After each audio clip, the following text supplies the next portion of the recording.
اگر کوئی شخص اپنے کھیت میں ہی کھیتی کرنا چاہے تو اپنا کھیت ہے، جس طرح کھیتی کرے، جو بھی بونا ہو بو سکتا ہے۔ لیکن اگر کوئی شخص کسی اور کے کھیت میں کھیتی کرنا چاہتا ہے یا کوئی شخص اپنا کھیت کسی اور کو دینا چاہتا ہے تو پھر اس کی الگ الگ صورتیں بنتی ہیں۔ شرعی اعتبار سے اگر دیکھا جائے تو اس کی 6 صورتیں بنتی ہیں، اور ہمارے معاشرے میں ان میں سے 2 صورتوں میں عام طور پر عمل کیا جاتا ہے۔ ان 6 صورتوں میں سے 3 جائز ہیں جبکہ باقی 3 ناجائز ہیں، اور ان جو 3 جائز ہیں ان کے لیے بھی 8 شرطیں ہیں۔ اگر ان میں سے کوئی بھی شرط فوت ہو گئی تو ہمارا جو معاملہ ہوا ہے وہ پورا معاملہ خراب ہو جائے گا۔ جو 8 شرطیں ہیں، اگرچہ سب لوگ ان سے واقف نہیں ہیں لیکن پھر بھی ان پر عمل تو ہوتا ہی ہے۔ ایک آدھ 2 شرطیں ایسی ہیں کہ جن سے لوگ غفلت برتتے ہیں، جس کی وجہ سے ہمارا پورا معاملہ خراب ہو جاتا ہے۔ سب سے پہلے بات کر لیں ان صورتوں کی کہ جو جائز ہیں اور جس پر ہم لوگ عمل کرتے ہیں۔ ان میں سے سب سے پہلی صورت تو یہ ہے کہ ایک شخص کا کھیت ہے اور اس کی جو سارا خرچہ ہونے والا ہے بیج وغیرہ کا، وہ خرچہ بھی اسی کا ہے، اور اس کے سامنے جو دوسرا جو کھیتی کرنے والا ہے اس کی مزدوری اور بیل، یا آج کل کے حساب سے اگر دیکھا جائے تو ٹریکٹر، کھیت جوتنے کے لیے جو سادھن ہوتے ہیں وہ اس کے ہوں۔ تو پہلی صورت یہ بنی کہ ایک کے حصے میں 2 چیزیں اور دوسرے کے حصے میں 2 چیزیں، ایک کی طرف سے کھیت ہو اور خرچہ ہو، اور دوسرے شخص کی طرف سے محنت ہو اور بیل ہو یا ٹریکٹر ہو۔ یہ صورت جائز ہے، اگرچہ اس پر لوگ بہت کم عمل کرتے ہیں لیکن جائز ہے یہ صورت بھی۔ دوسری صورت یہ ہے کہ ایک کا صرف کھیت ہے اور باقی تینوں چیزیں دوسرے کی ہو، خرچہ بھی دوسرے کا، بیل ٹریکٹر بھی دوسرے کا،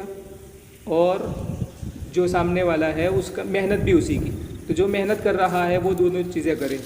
یہ بھی صورت جائز ہیں اور ہمارے معاشرے میں اس پر عمل ہوتا ہے، بکثرت عمل ہوتا ہے۔ اور تیسری صورت جس میں لوگ جس کے اوپر عمل کرتے ہیں اور وہ یہ ہے کہ ایک شخص کی صرف محنت ہو اور باقی سب دوسرے کا،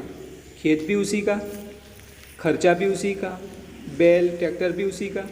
اور سامنے والے کی محنت ہو۔ یہ صورت بھی جائز ہے اور لوگ اس پر بکثرت عمل کرتے ہیں۔ عام طور پر لوگ اس میں معاملہ اس طرح کرتے ہیں کہ جو محنت کرتا ہے اس کا 5واں حصہ دیتے ہیں اور باقی 4 حصے کھیت کے مالک کے ہوتے ہیں، اور کہیں بعض جگہوں پر 4تھا حصہ دیا جاتا ہے۔ تو حصہ تو کوئی بھی متعین کر سکتے ہیں، چاہے جو مناسب لگے، جیسا خرچہ اس حساب سے حصہ کر سکتے ہیں۔ لیکن یہاں ہمارے کچھ کسانوں کی طرف سے یہ غفلت برتی جاتی ہے کہ جو شخص ہمارے کھیت میں مزدوری کے لیے آتا ہے حصے کے طور پر، بھاگیدار بن کر، شریک بن کر آتا ہے، اور اس کا 5واں حصہ یا 4تھا حصہ متعین کرتے ہیں، اس کے ساتھ ایک شرط لگاتے ہیں جو شرط اس معاملے کے خلاف ہے۔ وہ شرط یہ لگاتے ہیں کہ بھئی آپ ہمارے کھیت میں کھیتی تو کریں گے لیکن آپ کو روزانہ گھاس کاٹ کر لانی پڑے گی بھینسوں کے لیے، اور اگر وہ نہیں لاتا تو پھر برا بھلا کہتے ہیں یا اس کے ساتھ ظلم و زیادتی کرتے ہیں۔ یہ جو شرط ہیں ہمارے اس عقد کے اور اس معاملے کے بالکل خلاف ہیں۔ ہاں، اس کی ایک جائز صورت ہے، اگر آپ ایسا معاملہ اس کے ساتھ کرنا چاہتے ہو تو پہلے ہمارا جو معاملہ ہے کھیتی کسانی کا وہ طے کر لیں، اور اس کے بعد اگر آپ کو گھاس کٹوانی ہے یا پھر آپ کے جو بھینس ہوتی ہے